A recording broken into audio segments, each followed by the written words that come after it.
ನಲ್ಲಿ ವ್ಯಕ್ತಾವ್ಯಕ್ತ, ವಿಕಾರ ವಿಕಾರ ಎಂಬ ವಿಭಾಗಗಳಿಲ್ಲ. ನಿದ್ರೆಯಲ್ಲಿ ಪ್ರಪಂಚವೆಲ್ಲವೂ ಏನಾಗಿರುವುದೆಂಬ ಪ್ರಶ್ನೆಗೆ ಈಗ ಸುಲಭವಾಗಿ ಉತ್ತರವನ್ನು ಹೇಳಬಹುದಾಗುತ್ತದೆ. ಪ್ರಪಂಚವೆಂಬುದು ತನ್ನ ಅವಸ್ಥೆಗೆ ಕಟ್ಟು ಬಿದ್ದಿರುವುದಾದ್ದರಿಂದ ಅದು ನಿದ್ರೆಯ ಒಳಗಾಗಲಿ ಹೊರಗಾಗಲಿ ಇರುವುದೇ ಇಲ್ಲ. ನಿದ್ರೆಗೆ ಕಾಲದ ಸೋಂಕು ಹೇಗೆ ಇಲ್ಲವೋ ಹಾಗೆ ದೇಶದ ಸೋಂಕು ಇರುವುದಿಲ್ಲ. ಆದ್ದರಿಂದ ನಿದ್ರೆಗೆ ಒಳಗೂ ಹೊರಗುಗಳೂ ಇಲ್ಲ. ಇದನ್ನು ಆಗಲೇ ವಿವರಿಸಿರುತ್ತೇವೆ. ಹೀಗೆ ನಿದ್ರೆ ಎಂದರೆ ಬರಿಯ ಇರವೇ ಆಗುವುದರಿಂದ ಅಲ್ಲಿ ಮತ್ತೊಂದು ಯಾವುದೂ ಇರುವುದೇ ಇಲ್ಲವೆಂದು ಸಿದ್ಧವಾಗುತ್ತದೆ. ನಿದ್ರೆಯಲ್ಲಿ ಪ್ರಪಂಚವು ಬರಿಯ ಇರುವಿನಲ್ಲಿ ಬೆರೆತು ಹೋಗಿರುವುದೆಂದು ಕೂಡ ವ್ಯಾವಹಾರಿಕವೇ ಆಗಿರುತ್ತದೆ.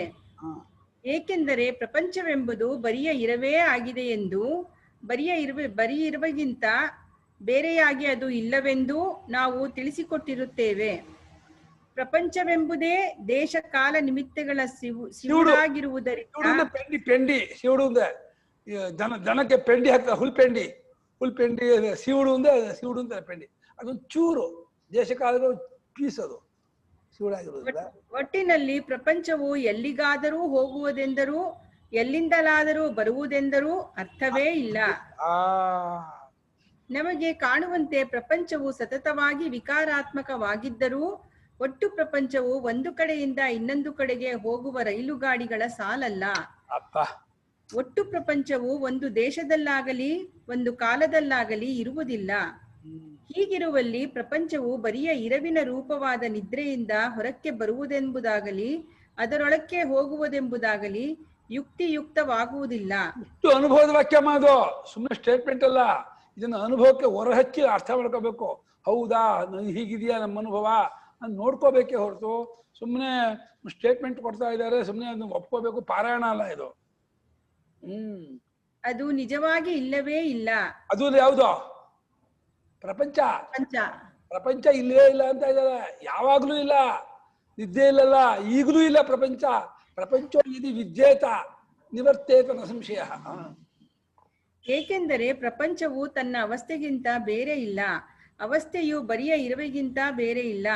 ಆದ್ದರಿಂದಲೇ ಗೌಡಪಾದರು ಪ್ರಪಂಚವು ಇರುವುದಾದರೆ ಅದು ಹೋದೀತು, ಈ ದ್ವೈತವೆಲ್ಲವೂ ಮಾಯಾ ಮಾತ್ರವಾಗಿರುತ್ತದೆ, ನಿಜವಾಗಿ ಅದ್ವೈತವೇ ಬರಿಯ ಇರವೇ ಇರುತ್ತದೆ ಎಂದು ಹೇಳಿರುತ್ತಾರೆ. ಬರಿಯ ಇರವಿಗೂ ಎಚ್ಚರ.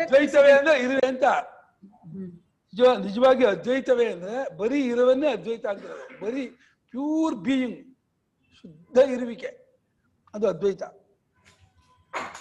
ಬರೀ ಇರುವಿಗೂ ಎಚ್ಚರ ಕನಸುಗಳಿಗೂ ಕಾರ್ಯಕಾರಣ ಭಾವವಿರುವುದಿಲ್ಲ. ಎಚ್ಚರ ಕನಸುಗಳಲ್ಲಿ ಪ್ರಪಂಚವು ಬಿಡಿ ಬಿಡಿಯಾಗಿದ್ದು ನಿದ್ರೆಯಲ್ಲಿ ಕಾಣಿಸದಂತೆ ಅಡಗಿಕೊಳ್ಳುವುದಿಲ್ಲ. ಬಿಡಿ ಬಿಡಿಯಾಗಿರುವ ಪ್ರಪಂಚವು ಆತ್ಮನಲ್ಲಿ ಒಂದಾಗಿ ಅಡಗಿರುವುದೆಂಬ ಪ್ರಪಂಚವು ಪರಮಾರ್ಥವಾಗಿ ತನಗೆರಡನೆಯದಿಲ್ಲದ ಬರಿಯ ಇರವಿನ ರೂಪದ ಆತ್ಮನೇ ಆಗಿರುತ್ತವೆ. ಪ್ರಪಂಚವು ಆತ್ಮನಿಂದ ಹುಟ್ಟುವುದೆಂದು ಶ್ರುತಿಯಲ್ಲಿ ಹೇಳಿರುವುದು ಎರಡು ಉದ್ದೇಶಗಳಿಂದ. ಮಣ್ಣಿನಿಂದ ಹುಟ್ಟಿದ್ದು ಮಣ್ಣೇ ಆಗಿರುವಂತೆ ಆತ್ಮನಿಂದ ಹುಟ್ಟಿದ್ದು ಆತ್ಮನೇ ಆಗಿರುತ್ತದೆ. ಹುಟ್ಟಿದಂತೆಲ್ಲ ಆತ್ಮನಿಂದ. ಹಗ್ಗಕ್ಕಿಂತ ಹಗ್ಗದ ಹಾವು ಬೇರೆ ಎಲ್ಲದಿರುವಂತೆ ಆತ್ಮನಿಗಿಂತ ಅದು ಬೇರೆಯಲ್ಲ ಎಂದು ತಿಳುವಳಿಕೆಯನ್ನುಂಟು ಮಾಡಿಕೊಡುವುದು ಒಂದು ಉದ್ದೇಶವು. ಯಾರು ಈ ಜಗತ್ತು ನಿಜವಾಗಿ ಹುಟ್ಟಿಯೇ ಇರುವುದೆಂದು ನೆನೆಸುವರೋ ಅಂಥ ಸಾಮಾನ್ಯ ಬುದ್ಧಿಯ ಸಾಧಕರಿಗೆ ಉಪಾಸನಾ ಮಾರ್ಗದಿಂದ ತತ್ವವನ್ನು ದೊರಕಿಸಿಕೊಡುವುದು ಮತ್ತೊಂದು ಉಪಾಸನೆ. ಮಂದ ಮಧ್ಯಮಾಧಿಕಾರಿಗಳಿಗೆ ಉಪಾಸನೆಗೆ ಒಂದು ಜಾಗ ಹೇಳಬೇಕು, ಅದಕ್ಕೋಸ್ಕರ ಸೃಷ್ಟಿ ದೊರಕಿಸಿಕೊಡುವುದು ಮತ್ತೊಂದು. ಉಪಾಸನೆಯ ಮಾರ್ಗವು ಈಗ ನಾವು ಅನುಸರಿಸಿರುವ ತತ್ವ ನಿರ್ಧಾರಣೆಯ ಕ್ರಮದೊಳಗೆ ಸೇರಿರುವುದಿಲ್ಲ. ಆ ಮಾರ್ಗವು ಶ್ರದ್ಧೆಯಿಂದ ಮಾಡುವ ಆಚರಣೆಯನ್ನು ಕುರಿತದ್ದಾದ್ದರಿಂದ ಅದಕ್ಕೂ ವೇದಾಂತ ಸಿದ್ಧಾಂತಕ್ಕೂ ಇರುವ ಸಂಬಂಧವನ್ನು ಈ ಗ್ರಂಥದ ಎರಡನೆಯ ಸಂಪುಟದಲ್ಲಿ ಮಾಡಬೇಕಾಗಿರುತ್ತದೆ. ತತ್ವ ವಿಚಾರದ ದೃಷ್ಟಿಯಿಂದ ನೋಡುವಾಗ ಯಾವ ಜಗತ್ತು ಹುಟ್ಟಿಯೇ ಇಲ್ಲವೆಂಬುದೇ ಪರಮಾರ್ಥವು. ಆತ್ಮನೆಂಬ ಬರೀ ಇರುವು ಒಂದೇ ಪರಮಾರ್ಥವೆಂಬುದನ್ನು ಅದರಿಂದ ಪ್ರಪಂಚವೆಂಬುದು ಹುಟ್ಟಲೇ ಇಲ್ಲವೆಂಬುದನ್ನು ತಿಳಿಸುವ ವೇದಾಂತ ಸಮ್ಮತವಾದ ಅಜಾತಿವಾದವನ್ನು ನೋಡಬೇಕಾದರೆ ಶ್ರೀ ಗೌಡಪಾದರವರ ಮಾಂಡೂಕ್ಯ ಕಾರಿಕೆಯನ್ನು ಓದಬೇಕು. ಕಾರ್ಯಕಾರಣ ಭಾವವೆಂಬುದು ಸಂಪೂರ್ಣವಾಗಿ ಮಿಥ್ಯೆಯಾಗಿರುವುದೆಂಬ ಉತ್ತಮ ಸಿದ್ಧಾಂತವು ಆಗ ವಾಚಕರ ಮನಸ್ಸಿನಲ್ಲಿ ಮೂಡುತ್ತದೆ. ಆತ್ಮನಲ್ಲಿ ನಾಮರೂಪಗಳು ತಪ್ಪು ತಿಳುವಳಿಕೆಯಿಂದ ಕಲ್ಪಿತವಾಗಿರುವುದೆಂದೂ ಅವು ಪರಮಾರ್ಥವಾಗಿ ಆತ್ಮನಿಗಿಂತ ಬೇರೆ ಇಲ್ಲವಾಗಿ ಆತ್ಮನೇ ಎಂದು ಭಾಷ್ಯಕಾರರು ಹೇಳಿರುವುದಕ್ಕೆ ನಾವು ಇಲ್ಲಿ ತಿಳಿಸಿರುವುದೇ ಅಭಿಪ್ರಾಯವಾಗಿರುತ್ತದೆ. ಆದ್ದರಿಂದ ಬರಿಯ ಇರುವು ತನ್ನ ಸ್ವರೂಪದಿಂದ ವ್ಯಕ್ತವೂ ಅಲ್ಲ, ಅವ್ಯಕ್ತವೂ ಅಲ್ಲ, ಪರಿಣಾಮಿಯೂ ಅಲ್ಲ, ಅಪರಿಣಾಮಿಯೂ ಅಲ್ಲ. ವ್ಯಕ್ತ, ಅವ್ಯಕ್ತ, ಪರಿಣಾಮಿ, ಅಪರಿಣಾಮಿ ಎಲ್ಲವೂ ಅದರಲ್ಲಿ ಎಚ್ಚರದ ದೃಷ್ಟಿಯಿಂದ ಹುಟ್ಟುಗಟ್ಟಿರುವ ಹುಸಿ ತೋರಿಕೆಗಳಾಗಿರುತ್ತವೆ. ಬರಿಯ ಇರುವು ವಿಷಯವಲ್ಲ, ವಿಷಯಿಯೂ ಅಲ್ಲ. ಬರಿಯ ಇರುವಿನ ರೂಪದ ಆತ್ಮನು ಏತಕ್ಕೂ ವಿಷಯವಲ್ಲ. ವಿಷಯವಾಗಿ ತೋರುವ ಅವಸ್ಥೆಗಳು ಪ್ರಪಂಚವೂ ತಮ್ಮ ತಿರುಳಿನ ರೂಪದಿಂದ ಬರಿಯ ಇರವೇ ಎಂದು ಮೇಲೆ ತಿಳಿಸಿರುತ್ತೇವಾದರೂ ಬರಿಯ ಇರುವು ಎಂದರೆ ಯಾವುದಾದರೊಂದು ವಿಷಯದ ಧರ್ಮಗಳನ್ನೆಲ್ಲ ತೆಗೆದುಹಾಕಿ ಮೇಲೆ ಉಳಿಯುವ ತೆಗೆದುಹಾಕಿದ ಮೇಲೆ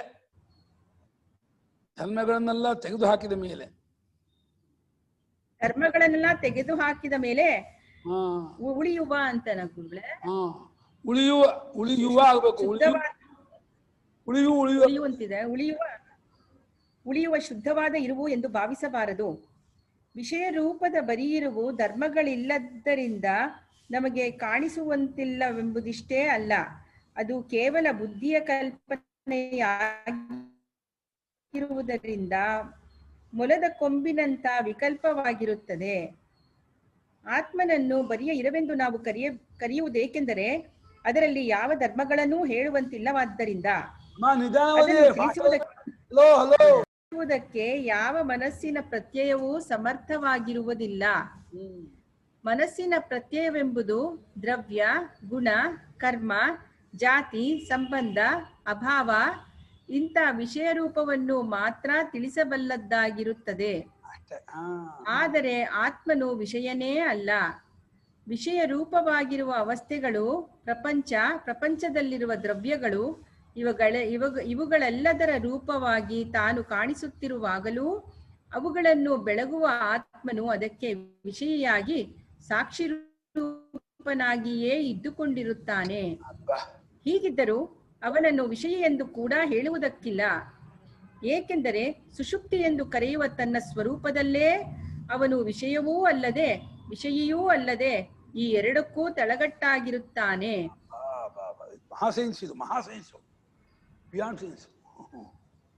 ಆ ಆತ್ಮನೆಂಬ ಬರೀ ಇರುವಿನ ಮೂಲದಿಂದಲೇ ವಿಷಯಗಳೆಂಬ ಎರಡು ಕವಲುಗಳು ನಿತ್ಯ ಸಂಬದ್ಧವಾಗಿ ಎಚ್ಚರ ಕನಸುಗಳಲ್ಲಿ ಹೊರತೋರಿಕೊಂಡು ಮತ್ತೆ ನಿದ್ರೆಯಲ್ಲಿ ಒಂದುಗೂಡುತ್ತವೆ.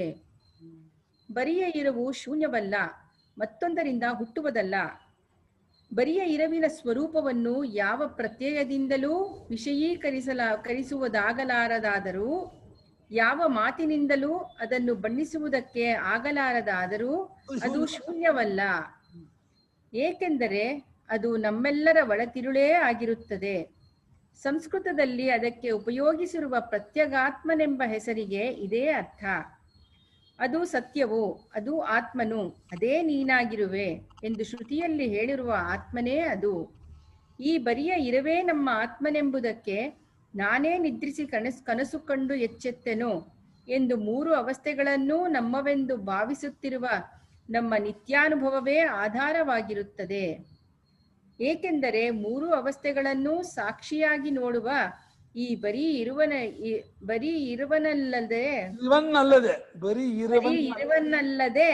ಮತ್ತೆ ಯಾವುದನ್ನು ಅವುಗಳಲ್ಲೆಲ್ಲ ತಾನೊಂದೇ ಇರುವುದೆಂದು ಹೇಳುವುದಕ್ಕೆ ಬರುವುದಿಲ್ಲ. ನಾವು ನಮ್ಮ ಹೊರಗಿನದಾದ ರೂಪವೆಲ್ಲವನ್ನೂ ಕೊಡವಿಕೊಳ್ಳಬಹುದು, ಆದರೆ ನಮ್ಮ ಇರುವಿನ ರೂಪವನ್ನು ಕೊಡವಿಕೊಳ್ಳುವುದಕ್ಕೆ ಆಗುವ ಹಾಗೆಯೇ ಇಲ್ಲ. ಎಲ್ಲವೂ ಬರಿಯ ಇರುವಿನಿಂದ ಆಗುವುದೆಂದು ಅವಸ್ಥೆಗಳ ಪರೀಕ್ಷೆಯಿಂದ ಕಂಡುಕೊಂಡಿರುತ್ತೇವೆ. ಬರಿಯ ಇರುವು ಮತ್ತೇತರಿಂದಾದರೂ ಬಂದಿರಬೇಕೆಂದು ಕಲ್ಪಿಸುವುದಕ್ಕೆ ಕೂಡ ಆಗುವುದಿಲ್ಲ. ಏಕೆಂದರೆ ಬರಿಯ ಇರುವಿನಿಂದಲೇ ಆಯಿತೆಂಬ ಮಾತಿಗೆ ಅರ್ಥವಿಲ್ಲ.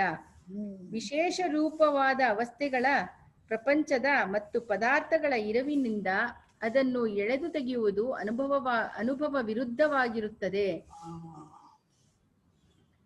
ಏಕೆಂದರೆ ಅವೆಲ್ಲವೂ ಬರಿಯ ಇರುವಿನಲ್ಲಿಯೇ ಹುಟ್ಟುಗಟ್ಟಿದವಾಗಿವೆ. ಶೂನ್ಯದಿಂದ ಅದನ್ನು ಹುಟ್ಟಿಸುವುದಂತೂ ಆಗುವುದೇ ಇಲ್ಲ. ಏಕೆಂದರೆ ಶೂನ್ಯವೆಂದರೆ ತನ್ನಲ್ಲಿ ಏನೇನೂ ಇಲ್ಲದ್ದೆಂದೇ ಅರ್ಥ. ಆದ್ದರಿಂದ ಸತ್ತು ಅಥವಾ ಬರೀ ಇರುವು ಮತ್ತೊಂದರಿಂದ ಹುಟ್ಟುವುದಿಲ್ಲ. ಆದ್ದರಿಂದ ನಾವು ನೇರಾದ ಅನುಭವದಿಂದ ಕಂಡುಕೊಳ್ಳಬಲ್ಲ ನಮ್ಮ ಆತ್ಮನಾದ ಈ ಬರೀ ಇರುವನ್ನು ಅಪರಮಾರ್ಥವೆಂದಾಗಲಿ ಶೂನ್ಯವೆಂದಾಗಲಿ ಹೇಳುವುದಕ್ಕೆ ಯಾವ ಯುಕ್ತಿಯೂ ಇರುವುದೇ ಇಲ್ಲ. ಇರುವು ಅರಿವಿನ ರೂಪವಾಗಿಯೂ ಆನಂದ ರೂಪವಾಗಿಯೂ ಇದೆ. ಇರುವು ಅರಿವಿನ ರೂಪವಾಗಿಯೂ ಆನಂದ ರೂಪವಾಗಿಯೂ ಇದೆ. ಈ ಪ್ರಕಾಶದಲ್ಲೆಲ್ಲ ನಾವು ಇರುವಿನ ಪರಮಾರ್ಥವನ್ನು ಕಂಡುಹಿಡಿಯುವ ಪ್ರಯತ್ನವನ್ನೇ ಮಾಡಿರುತ್ತೇವಾದರೂ ಸಾಕ್ಷಿಯ ಅರಿವಿನ ಬೆಳಕಿಲ್ಲದೆ ಯಾವ ಇರುವು ಸಿದ್ಧವಾಗುವುದಿಲ್ಲವಾದ್ದರಿಂದಲೂ ಸಾಕ್ಷಿಯ ಇರುವು ಅರಿವಿನ ಸ್ವಭಾವವೇ ಆಗಿರುವುದರಿಂದಲೂ ಬರಿಯ ಇರುವು ಎಂದು ಈವರೆಗೆ ನಾವು ಕರೆದಿರುವುದು ಅರಿವಿನ ಸ್ವಭಾವವುಳ್ಳದ್ದೂ ಆಗಿರುತ್ತದೆ. ಇದು ನಮ್ಮ ಆತ್ಮನೇ ಆಗಿರುವುದರಿಂದ ನಮಗೆ ಪ್ರಿಯವೆನಿಸುವುದರಲ್ಲೆಲ್ಲ ಇದೇ ಹೆಚ್ಚಿನದಾಗಿರುತ್ತದೆ. ಪ್ರಿಯವೆನಿಸಿರುವುದರಲ್ಲೆಲ್ಲ ಯಾವ್ಯಾವ ಪ್ರಿಯವೆನಿಸಿದೆಯೋ ಅದರೆಲ್ಲದರಲ್ಲೂ ಎಲ್ಲಕ್ಕಿಂತಲೂ ಇದೇ ಪ್ರಿಯ. ಆದ್ದರಿಂದ ಇದು ಆನಂದದ ಸ್ವಭಾವವುಳ್ಳದ್ದೂ ಆಗಿರುತ್ತದೆ. ಪರಮಾರ್ಥವಾದ ಇರವನ್ನು ನಾವು ಕಂಡುಹಿಡಿಯುವುದಕ್ಕೆ ಹೋದಾಗ ತನಿನಿದ್ರೆಯಲ್ಲಿಯೇ ಅದು ನಮಗೆ ತನ್ನ ರೂಪದಿಂದ ಮೊದಲು ಸಿಕ್ಕಿತು. ಆದ್ದರಿಂದ ಅಲ್ಲಿ ಅದು ಇರುವಿನ ರೂಪದಲ್ಲಿರುವಂತೆ ಅರಿವಿನ ರೂಪದಲ್ಲಿಯೂ ಇರಬೇಕೆಂದೂ ಆನಂದದ ರೂಪದಲ್ಲಿಯೂ ಇರಬೇಕೆಂದೂ ನಿರೀಕ್ಷಿಸುವುದು ಸ್ವಾಭಾವಿಕವಾಗಿರುತ್ತದೆ. ಈ ನಿರೀಕ್ಷಣೆಯು ವ್ಯರ್ಥವೂ ಆಗುವಂತಿಲ್ಲ. ಏಕೆಂದರೆ ತನಿನಿದ್ರೆಯಲ್ಲಿ ಅದು ಇರುವಿನ ರೂಪದಿಂದ ಇರಬೇಕೆನ್ನುವುದಕ್ಕೆ ನಮ್ಮ ನಿದ್ರೆಯ ಅನುಭವವೇ ಆಧಾರವಾಗಿರುವುದರಿಂದ ಅಲ್ಲಿ ಅದು ಅರಿವಿನ ರೂಪದಲ್ಲಿರುವುದೆಂದು ನಿಶ್ಚಯವಾಗಿರುತ್ತದೆ. ನಾನು ಈವರೆಗೂ ನಿದ್ರಿಸುತ್ತಿದ್ದೆನು, ಏನನ್ನೂ ಅರಿಯಲಿಲ್ಲ ಎಂಬ ರೀತಿಯ ಅನುಭವದಲ್ಲಿ ನಾನು ನಿದ್ರೆಯಲ್ಲಿದ್ದೆನು, ಅರಿವಿನ ರೂಪದಲ್ಲಿದ್ದೆನು, ಅರಿವಿನ ವಿಷಯವು ಯಾವುದೂ ಅಲ್ಲಿ ಗೋಚರವಾಗಲಿಲ್ಲ ಎಂಬ ಮೂರಂಶಗಳೂ ಅಡಗಿರುತ್ತವೆ. ನಾನು ನಿದ್ರೆಯಲ್ಲಿ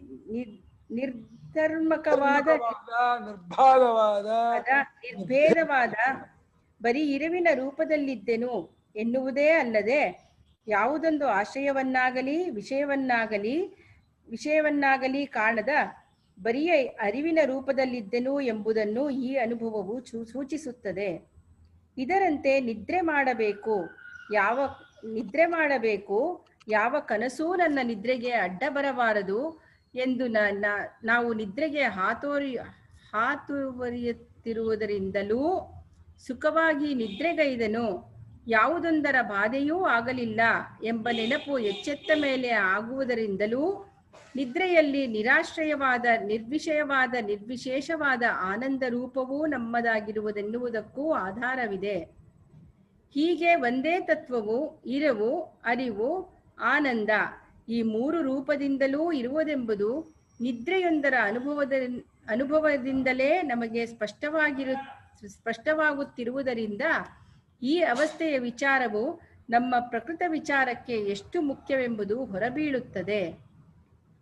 ಇದುವರೆಗೆ ಅವಸ್ಥಾತ್ರಯ ವಿಚಾರದಿಂದ ಇರುವಿನ ವಿಷಯದಲ್ಲಿ ಎಷ್ಟೋ ಅಮೂಲ್ಯ ಅಂಶಗಳು ಬೆಳಕಿಗೆ ಬಂದಂತೆ ಅರಿವಿನ ವಿಷಯದಲ್ಲಿಯೂ ಆನಂದದ ವಿಷಯದಲ್ಲಿಯೂ ಈ ಪ್ರಕ್ರಿಯೆಯನ್ನನುಸರಿಸಿ ವಿಚಾರ ಮಾಡಿದರೆ ಲಾಭ ಉಂಟಾಗುವುದೆಂಬ ಪ್ರತ್ಯಾಶೆಯೂ ಉಂಟಾಗುತ್ತದೆ. ಆದ್ದರಿಂದ ಇರುವಿನ ವಿಚಾರವನ್ನು ಇಲ್ಲಿಗೆ ಉಪಸಂಹಾರ ಮಾಡಿ ಅರಿವಿನ ದೃಷ್ಟಿಯಿಂದಲೂ ಆನಂದದ ದೃಷ್ಟಿಯಿಂದಲೂ ಅವಸ್ಥಾತ್ರಯವನ್ನು ಕಡೆದು ನೋಡುವುದಕ್ಕೆ ಮುಂದಿನ ಪ್ರಕಾಶಗಳಲ್ಲಿ ಪ್ರಯತ್ನವನ್ನು ಮಾಡಬೇಕು. ಕಡ್ಗೋದು ಅದನ್ನ ವೇದಾಂತವೆಂಬ ಉಪನಿಷತ್ ಮೊಸರಿಗೆ ಹಾಕ್ಬಿಟ್ಟು ಕಡಿತಾರೆ ಬೆಣ್ಣೆನ ಸ್ವಾಮಿಗಳು. ಅದು ಹೆಂಗ ಎಂಥ ಪ್ರಜ್ಞಾ ವೈಶಾಖ ವೇದ ಕ್ಷುಭಿತ ಜಲನಿಧೇ ವೇದನಾಮ್ನೋಂತರಸ್ಥಂ. ಅರಿವಿನ ಪರಮಾರ್ಥ. ಅರಿವಿನ ಪರಮಾರ್ಥ. ಅದೆಲ್ಲಕ್ಕೂ ಅದೆಲ್ಲಕ್ಕೂ ಅರಿವೇ ಮುಂದಾಳು. ಅದೆಲ್ಲವೂ ಅರಿವನ್ನೇ ಆಶ್ರಯಿಸಿರತಕ್ಕದ್ದು. ಅರಿವೇ ಲೋಕಕ್ಕೆ ಕಣ್ಣು, ಅರಿವೇ ಆಶ್ರಯವು, ಅರಿವೇ ಬ್ರಹ್ಮವು. ಭಗವಂತ ಆತ್ಮನೇ ನಿಜವಾದ ಅರಿವು. ಅರಿವಿನ ವಿಚಾರದ ಹೆಚ್ಚುಗಾರಿಕೆ. ಅರಿವಿನ ವಿಚಾರವು ಸಕಲ ತತ್ವಶಾಸ್ತ್ರಜ್ಞರಿಗೂ ಬಹು ಮುಖ್ಯವಾಗಿರುತ್ತದೆ. ಏಕೆಂದರೆ ತತ್ವಶಾಸ್ತ್ರಜ್ಞರು ಉಪಯೋಗಿಸುತ್ತಿರುವ ಮುಖ್ಯ ಸಾಧನವೇ ಅರಿವು. ಅವರು ಹುಡುಕುತ್ತಿರುವುದು ತತ್ವದ ಅರಿವು. ಪರಮಾರ್ಥ ಜ್ಞಾನದಿಂದಲೇ ಪರಮ ಪುರುಷಾರ್ಥವು ಪ್ರಾಪ್ತಿಯಾಗುವುದೆಂದು ಹೇಳುವ ವೇದಾಂತಿಗಳಿಗಂತೂ ಈ ವಿಚಾರವು ಪಂಚಪ್ರಾಣವೇ ಎಂದರೂ ಅತ್ಯುಕ್ತಿಯಾಗಲಾರದು. ಆತ್ಮನು ಬರಿಯ ಇರುವು ಎಂಬುದನ್ನು ನಾವು ಹಿಂದಿನ ಪ್ರಕಾಶದಲ್ಲಿ ವಿವರಿಸಿರುತ್ತೇವೆ. ಆದರೆ ಈ ಇರವನ್ನು ನಾವು ನಿಶ್ಚಯಿಸಿದ್ದು ಏತರ ಬಲದಿಂದ, ನಮ್ಮಲ್ಲಿ ಸಹಜವಾಗಿರುವ ಅನುಭವದ ಬಲದಿಂದಲೇ ಅಲ್ಲವೇ?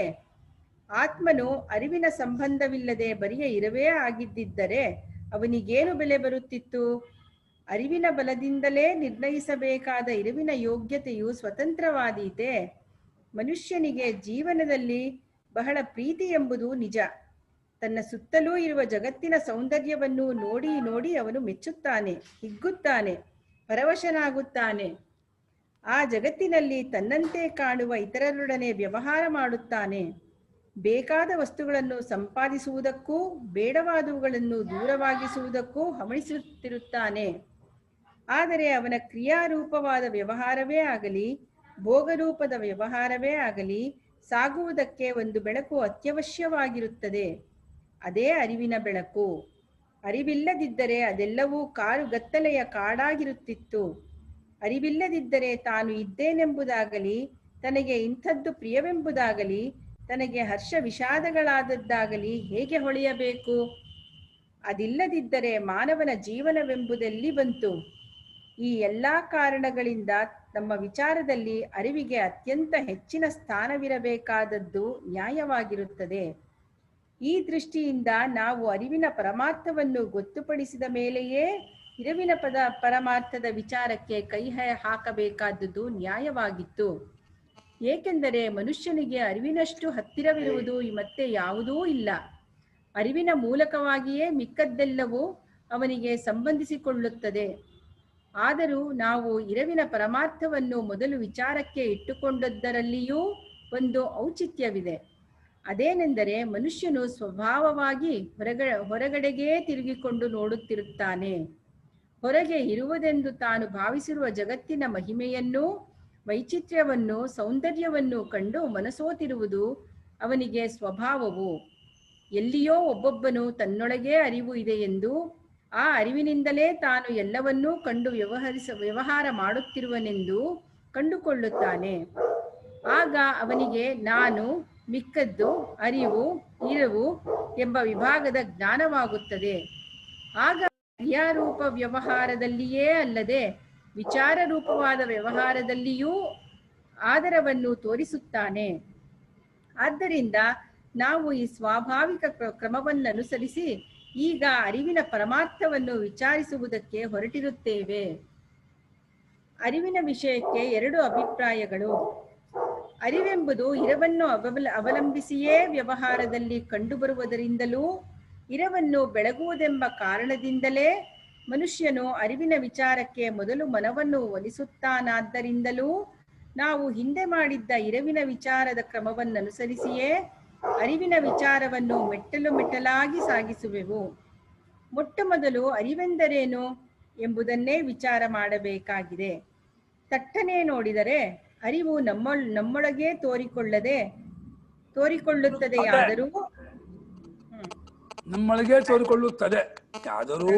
ತೋರಿಕೊಳ್ಳುತ್ತದೆಯಾದರೂ ಅದಕ್ಕೆ ಹೊರಗಿನ ವಿಷಯಗಳು ಬೇಕಾಗಿರುವುದರಿಂದಲೂ, ಅದು ಹುಟ್ಟು ಹೊಂದುಗಳನ್ನು ಪಡೆಯುತ್ತಿರುವುದರಿಂದಲೂ, ತಾನು ತೋರಿಕೊಳ್ಳುವಾಗಲೂ ಹೆಚ್ಚು ಕಡಿಮೆ ಎಂಬ ಅಳತೆಗೆ ಸಿಕ್ಕಿರುವುದರಿಂದಲೂ, ಅರಿವೆಂಬುದು ನಮ್ಮ ಶರೀರದಲ್ಲಿ ಆಗಾಗ್ಗೆ ಹುಟ್ಟಿ ತೋರಿಕೊಳ್ಳುವ ಒಂದಾನೊಂದು ಧರ್ಮವೆಂದು ತೋರುತ್ತದೆ. ಆದರೆ ವಿಚಾರ ಶಕ್ತಿಯು ಪ್ರಬಲವಾದಾಗ ಅರಿವಿಲ್ಲದಿದ್ದರೆ ಯಾವುದೊಂದು ಕಾಣಿಸದಾದ್ದರಿಂದ ಯಾವುದೋ ಒಂದು ಅರಿವೇ ಸ್ವತಂತ್ರ ತತ್ವವಾಗಿರಬೇಕು ಎನ್ನಿಸುತ್ತದೆ. ಹೀಗೆ ಮನುಷ್ಯನಿಗೆ ಸಹಜವಾಗಿ ಹೊಳೆಯುವ ಈ ಎರಡು ಅಭಿಪ್ರಾಯಗಳನ್ನು ತತ್ವಚಿಂತಕರು ಬಲಪಡಿಸಿ ಇದಕ್ಕೆ ಶಾಸ್ತ್ರದ ಬೆಂಬಲವನ್ನು ಗಳಿಸಿಕೊಟ್ಟಿರುತ್ತಾರೆ. ಆದ್ದರಿಂದ ತತ್ವಶಾಸ್ತ್ರಜ್ಞರು ಈ ವಿಷಯದಲ್ಲಿ ಮುಖ್ಯವಾಗಿ ಎರಡು ತಂಡವಾಗಿ ಹಂಚಿಕೊಂಡಿದ್ದಾರೆಂದು ಹೇಳಬಹುದಾಗಿರುತ್ತದೆ. ವಿಷಯದ ಸಂಬಂಧದಿಂದ ಹೇಗೋ ಅರಿವು ಉಂಟಾಗುವುದೆಂಬ ವಾದವನ್ನು ಹೂಡಿರುವವರು ಒಂದು ಪಂಗಡ. ಅರಿವು ನಮ್ಮಲ್ಲಿ ಸ್ವತಂತ್ರವಾಗಿ ತೋರಿಕೊಳ್ಳುವ ಒಂದು ತತ್ವವೆಂದೂ ಅದರ ಮೂಲಕವಾಗಿಯೇ ನಾವು ಭೌತಿಕ ವಸ್ತುವಿನ ತಿಳುವಳಿಕೆಯನ್ನು ಸಂಪಾದಿಸಿಕೊಳ್ಳುವವೆಂದೂ ವಾದಿಸುವವರು ಮತ್ತೊಂದು ಪಂಗಡ. ಮೊದಲನೆಯ ಪಕ್ಷವನ್ನು ವಹಿಸಿದವರಲ್ಲಿ ಭರತಖಂಡದ ಚಾರ್ವಾಕರು, ತಾರ್ಕಿಕರು, ಈಗಿನ ಭೌತಿಕ ಶಾಸ್ತ್ರಜ್ಞರು ಇವರು ಮೂವರನ್ನೂ ಸೇರಿಸಬಹುದಾಗಿರುತ್ತದೆ. ಎರಡನೆಯ ಪಕ್ಷಕ್ಕೆ ಬೌದ್ಧರನ್ನೂ ವಿಜ್ಞಾನವಾದಿಗಳನ್ನು ಸೇರಿಸಬಹುದಾಗಿದೆ. ಅರಿವೆಂಬುದು ಭೌತಿಕ ವಸ್ತುವಿನ ಧರ್ಮವೆಂಬ ವಾದ. ಪ್ರತ್ಯಕ್ಷವನ್ನು ಮಾತ್ರ ನಂಬುತ್ತಿದ್ದ ಚಾರ್ವಾಕರು ಅಥವಾ ಲೋಕಾಯುತರು ಹೇಳುತ್ತಿದ್ದೇನೆಂದರೆ ಉಸಿರಾಡುವುದು, ಓಡಾಡುವುದು, ಅರಿಯುವುದು, ನೆನಪಿಗೆ ತಂದುಕೊಳ್ಳುವುದು ಇವೆಲ್ಲವೂ ದೇಹದ ಧರ್ಮಗಳೇ ಆಗಿರುತ್ತವೆ. ಇವು ದೇಹದೊಳಗೆ ಕಾಣಿಸಿಕೊಳ್ಳುವವೇ ಹೊರತು ದೇಹವನ್ನು ಬಿಟ್ಟು ಕಾಣಿಸುವುದಿಲ್ಲ. ಅರಿವೆಂಬುದು ಹೊರಗಿನ ಭೌತಿಕ ವಸ್ತುಗಳಲ್ಲಿ ಕಂಡುಬಂದಿಲ್ಲವೆಂಬುದು ನಿಜ. ಅವು ದೇಹರೂಪವಾಗಿ ಮಾರ್ಪಟ್ಟ ಮೇಲೆಯೇ ಅದು ಅಲ್ಲಿ ಹೇಗೋ ಒಡೆದು ಮೂಡುತ್ತದೆ. ಈ ಅರಿವು ಒಂದು ಸ್ವತಂತ್ರ ತತ್ವವೆಂದಾಗಲಿ ಅದು ಆತ್ಮನ ಧರ್ಮವೆಂದಾಗಲಿ ಹೇಳುವುದು ಬರಿಯ ಭ್ರಾಂತಿಯಿಂದ. ಆ ಅಭಿಪ್ರಾಯಗಳಿಗೆ ಯಾವ ಪ್ರಮಾಣದ ಬೆಂಬಲವೂ ಇಲ್ಲ. ಈ ಪಕ್ಷದ ತತ್ವಶಾಸ್ತ್ರಜ್ಞರು ಭರತಖಂಡದಲ್ಲಿ ಈಗ ಯಾರೂ ಕಂಡುಬರುವುದಿಲ್ಲ. ಆದರೆ ಪಾಶ್ಚಾತ್ಯ ವಿದ್ವಾಂಸರನೇಕರು ಈಗಲೂ ಒಟ್ಟಿನಲ್ಲಿ ಈ ಗುಂಪಿಗೆ ಸೇರುವ ಅಭಿಪ್ರಾಯವನ್ನೇ ಹೊರಗೆಡವಿರುತ್ತಾರೆ. ಭೌತಿಕವಾದಿಗಳಾದ ಪಾಶ್ಚಾತ್ಯರಲ್ಲಿ ಈ ಬಗ್ಗೆ ಬಹಳ ಮತಭೇದಗಳು ಉಂಟಾಗಿರುತ್ತವೆ.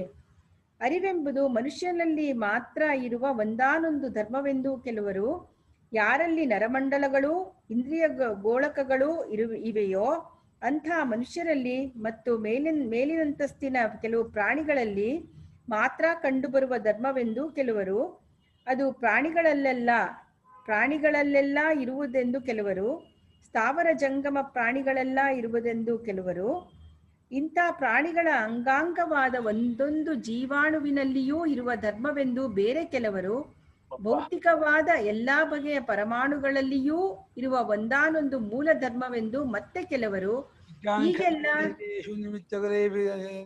ಸುತ್ತವಾಶದಲ್ಲಿ ಪಟ್ಟಿ ಮಾಡಿದ್ರಲ್ಲ ಹಂಗೆ ಪಟ್ಟಿ ಮಾಡ್ತಾ ಇದ್ದಾರೆ ಯಾರ್ಯಾರು ಏನೇನು ಹೇಳ್ತಾರೆ ಅಂತ. ಹೀಗೆಲ್ಲ ಅವರು ವಿಧ ವಿಧವಾಗಿ ಕಲ್ಪಿಸಿಕೊಂಡಿರುತ್ತಾರೆ. ಮುಖ್ಯವಾಗಿ ಅರಿವೆಂಬುದು ಮೆದುಳಿನ ಒಂದಾನೊಂದು ಧರ್ಮ ವಿಶೇಷವೆಂದು ನಂಬಿರುವವರ ಮತವೇ ಈಗ ಹೆಚ್ಚಾಗಿ ಹರಡಿರುವುದೆಂದು ಹೇಳಬಹುದು. ಮೆದುಳಿನಲ್ಲಿ ಬೆಣ್ಣೆಯಂಥ ಒಂದಾನೊಂದು ಮೇಲ್ಪದರವಿದೆ. ಅದರಲ್ಲಿ ಕೆಲವು ಭಾಗಗಳು ಯಾವುದಾದರೊಂದು ರೋಗದಿಂದ ಹಾಳಾಗಿ ಬಿಟ್ಟರೆ ಆಯಾ ಭಾಗವನ್ನವಲಂಬಿಸಿರುವ ಅರಿವು, ಆಲೋಚನಾ ಶಕ್ತಿಯೂ ಹೋಗಿಬಿಡುವುದೆಂದು ಪರೀಕ್ಷೆಯಿಂದ ಕಂಡು ಬಂದಿರುತ್ತದೆ. ನೋಡುವುದು, ಕೇಳುವುದು, ಮಾತನಾಡುವುದು ಮುಂತಾದ ಬೇರೆ ಬೇರೆಯ ಬಗೆಯ ಅರಿವುಗಳಿಗೆ ಮೆದುಳಿನಲ್ಲಿ ಬೇರೆ ಬೇರೆಯ ಕೇಂದ್ರ ಸ್ಥಾನಗಳಿವೆ. ಆಯಾ ಸ್ಥಾನಗಳು ಆರೋಗ್ಯವಾಗಿದ್ದರೆ ಮಾತ್ರ ಆಯಾ ಅರಿವುಗಳುಂಟಾಗುತ್ತವೆ. ಕಾಫಿ, ಟೀ ಮುಂತಾದ ಕೆಲವು ಪಾನಗಳಿಂದ ವಿಚಾರ ಶಕ್ತಿಗೆ ಉತ್ತೇಜನ ಉಂಟಾಗುವುದು. ದ್ರಾಕ್ಷ, ಮದ್ಯವೇ ಮುಂತಾದ ಮತ್ತೆ ಕೆಲವು ಪಾನಗಳಿಂದ ಭಾವಗಳು ಬಲವಾಗುವವು. ಕಸ್ತೂರಿ, ಕರ್ಪೂರ ಮುಂತಾದವು ಮೂರ್ಛೆ ಹೋಗುತ್ತಿರುವ ಅವರ ಅರಿವನ್ನು ಉಜ್ಜೀವನಗೊಳಿಸುವವು. ಕ್ಲೋರೋಫಾರ್ಮ್ ಅನ್ನು ಕೊಟ್ಟರೆ ಅದು ನಿಶ್ಚೇತವಾಗಿ ಬಿಡುತ್ತದೆ. ಅರಿವೆಂಬುದು ಒಂದಾನೊಂದು ಸ್ವತಂತ್ರವಾದ ತತ್ವವಾಗಿದ್ದರೆ ಹೀಗೆ ಅದರ ಜೀವನವು ಹೊರಗಿನ ಸಾಮಗ್ರಿಗಳನ್ನು ಅವಲಂಬಿಸಿಕೊಂಡಿರುವುದಕ್ಕೆ ಕಾರಣವಿಲ್ಲ.